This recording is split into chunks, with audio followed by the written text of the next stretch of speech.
Good evening, welcome back to our question and answer series for anash.org. A follow-up from last week. You mentioned that one may use egg matzahs instead of chalas for the Shabbos meal. Is there an amount how much he needs to eat? Yes, there's an amount, since it is the bracha on egg matzah is a boire min mazoinus, it's not a hamoitzi. In order it should become hamoitzi, you have to be kvaya sida. Kvaya sida, in order you should be able to make hamoitzi on the mazoinus itself, is the Alter Rebbe writes, is you have to eat 4 bitzim, the size of 4 eggs, which means about 8 kezaisim.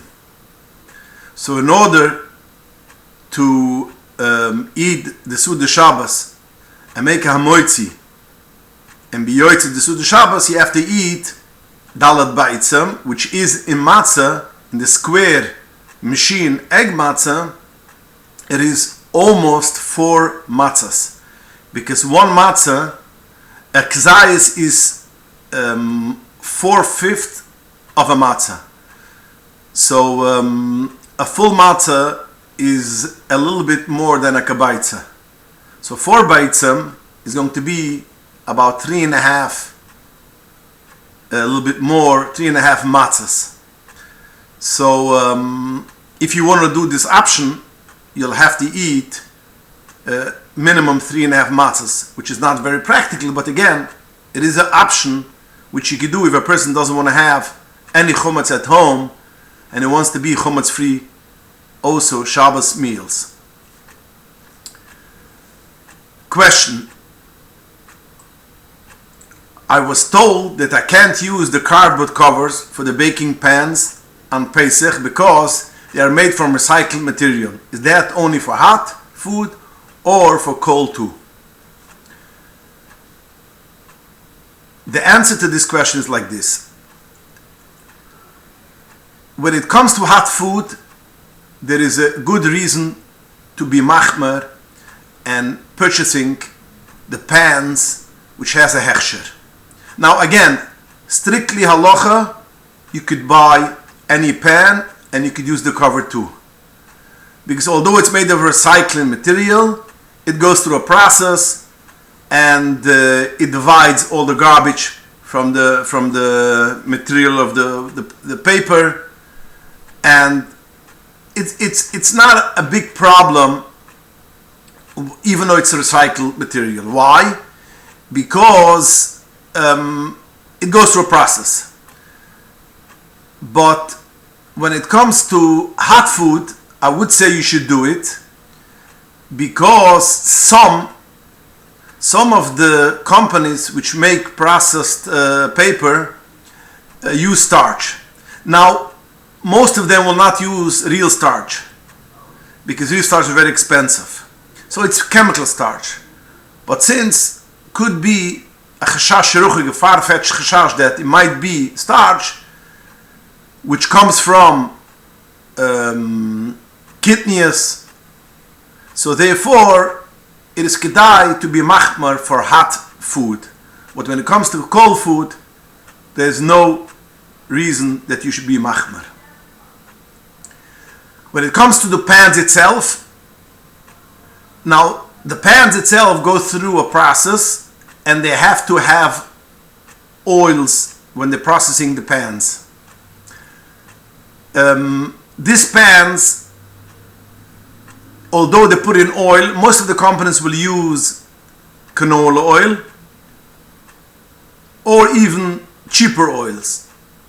It could be that a company in China or in New Zealand will take animal fat, which is not that reasonable, because again, it's much more expensive than the other oils. But it could be such a thing.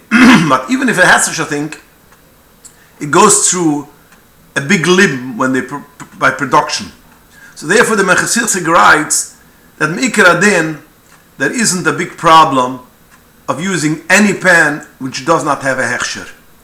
But again, if there is a place which you live, and you could purchase pans which have hechsher, which in the tri-state New York you could buy. It is a hidur that you should buy one with a hechsher, but you cannot say something which does not have a hechsher you cannot use. Follow up to the previous question. What about, I usually use and place my hot baking pans and pots on the trays from the eggs. Is that a problem? Again, as I mentioned before, it is from recycled paper, but it goes through a process, so me'ikra din, it shouldn't be a problem halachically. Now, if you want to be a machmer and put on top a silver foil, that's a nice hider. But we cannot say that it's osur to use that even without a silver foil. What about covering the tabletop with cardboard under the tablecloth? No problem at all. Since you cover it with a tablecloth, you could use it like a tchila. There's not even a hider not to use it either. Question. Are peanuts kidneys according to Minig Chabad? Yes, it is kidneys. It goes into the category of kidneys. And we do not eat peanuts on Pesach. Question. For the Shabbos morning meal on Erev Pesach, one has to stop eating by a certain time. But does that mean that he has to bench before continuing eating non-chumas food? No. You don't need to bench before. When it comes to the sozman achila, you wash your mouth, you rinse it good, and if you have fillings or braces, you got a kasheri too, with hot water as much as you could put into your mouth. And you can do it on Shabbos too, because it does not look as, although you cannot kasher kelim on Shabbos and on Yom Tov, but since this is a way which looks like you're only rinsing him out, it doesn't look like kashering. So the Pupuruv in Vechi Yosef writes there is not a problem. He says if a person wants to be machmer, you could use a hot tea. But in any case, once you rinse him out and you clean yourself off, you could eat the rest of the meal, Pesach food, and you don't have to bench between the Chometz food and the Pesach food. Question. If I want to use my stovetop for Pesach, but not the oven, can the oven be sold or does it need to be cleaned? The answer is no. It doesn't need to be cleaned. If you're not going to use it, you could just sell it for the goy, but you have to close it very well and tape it too, and put on tape and write on top it's sold for the goy, that you shouldn't chas v'sholem come to use it. But it doesn't make any problem for the stovetop if the stovetop went through a limb and you kashed it according to halacha. You could use the stovetop for Pesach, and the bottom, the oven, could just be closed and sold for the goy. Question. Can I sell the bottom two shelves of my upright freezer? The same as I answered before. Yes, you could sell it. You could close it up and cover it up very well. Right on top of it, it's sold for the goy, and you could use the rest of the freezer, which is clean for Pesach, for the Pesach stuff, and the bottom two shelves should be covered and taped, and there's no problem. It should be in the same refrigerator and freezer, if it's in a way that you will not get to take something from the chometz part and nothing will mix together the upper and the lower shelves of the freezer. Question. I heard that one should not sell chometz gomer in cabinets that are above the counters that one is using for Pesach. Is that true? No, it's not true. Again, as we mentioned before, if you close it up well, you lock it up, and it's a way that no chametz could fall out from the shelves, from the cabinets on top. You could sell the top cabinets and use the bottom cabinets, as long as you won't come to take out stuff from the cabinet, not even kalim, and of course chas v'sholem chometz itself. Question: is there still a male in having non-mavishal wine for arba koises while there is sulfite in the wine? Drinking yain mavishal for kiddush in arba koises is, according to the Rambam, it's no good. You're not yoitze with yain mavishal, because it's not ru'ah legaba mizbayach, and therefore it is not kosher for wine, for kiddush, for arba koises. Other Rishonim disagree with the Rambam.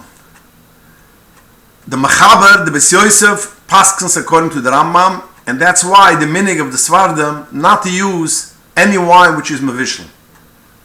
When it comes to we Ashkenazic Jews, the Remu paskens, we could use yain mavishal. It's not a problem, but he gives one condition: only if the mavushal wine is better, you like it better than the non-mavushal wine.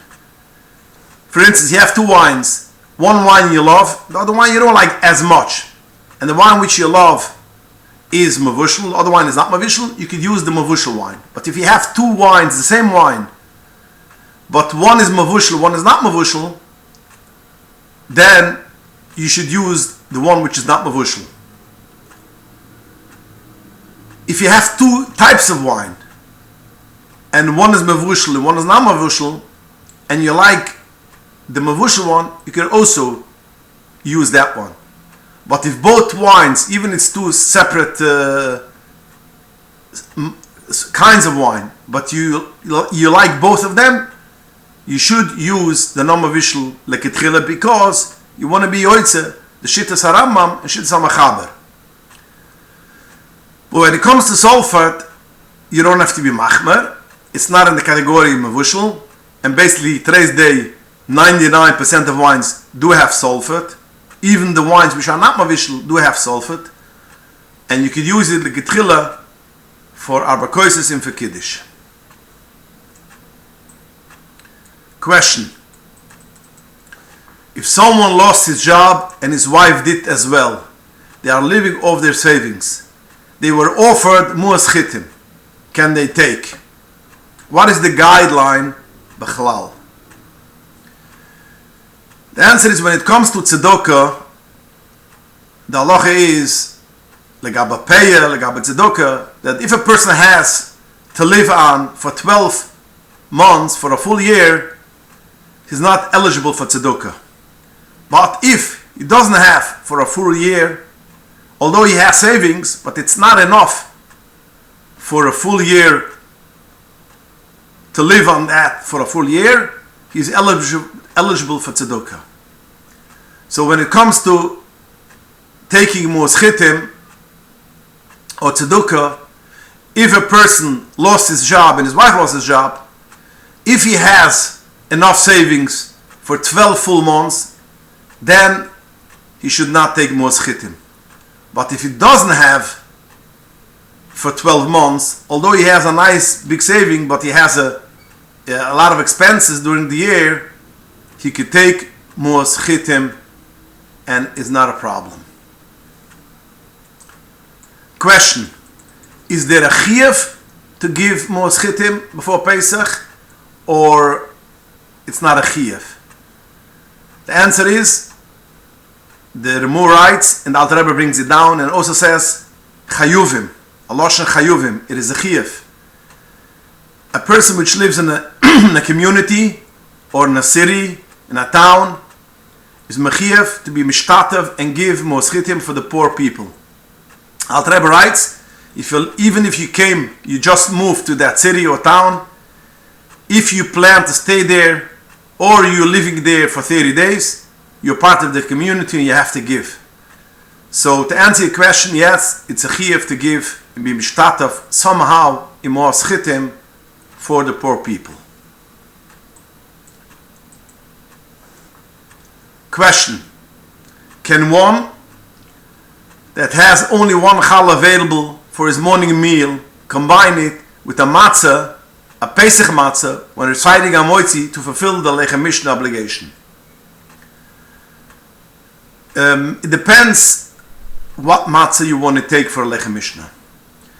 Regular Pesach matzah, which you purchased in the matzah bakery, which it is for all Pesach, you could use for lechem mishnah Shabbos in the morning. You cannot put it together because you don't want the chometz and the matzah should touch each other, then you won't be able to eat the matzah again.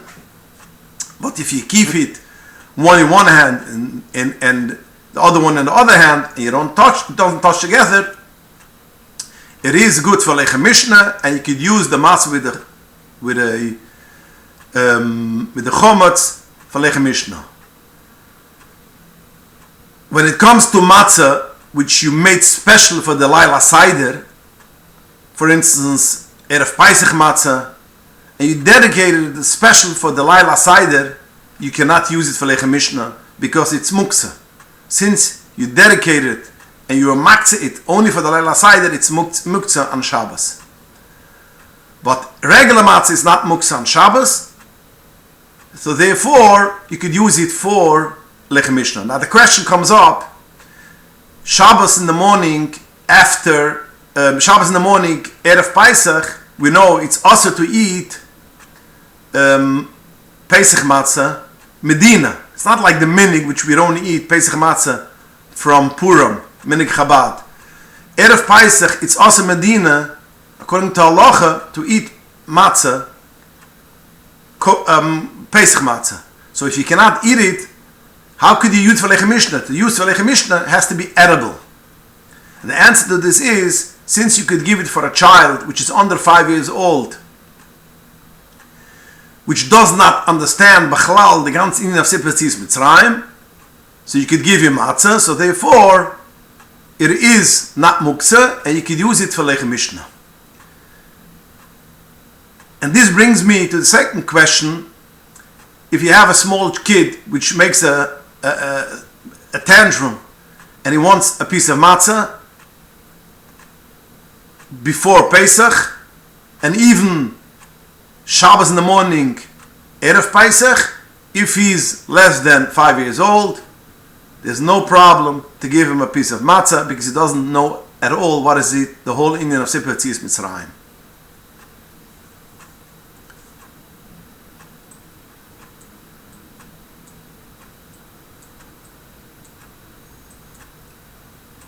Question: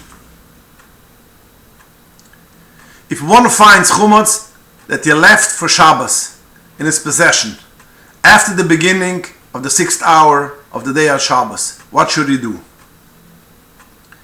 So the question is, a person purchased challah, pita for the Shabbos meal, and one piece of challah got lost, and he found it Shabbos afternoon after Soif Zaman Saraifis Chumetz. What should he do? Now, a regular year, when a person finds Chumetz in Pesach or Chalamoid, he takes the Chumetz and he puts it into a closet or to a room which he sold for the goy.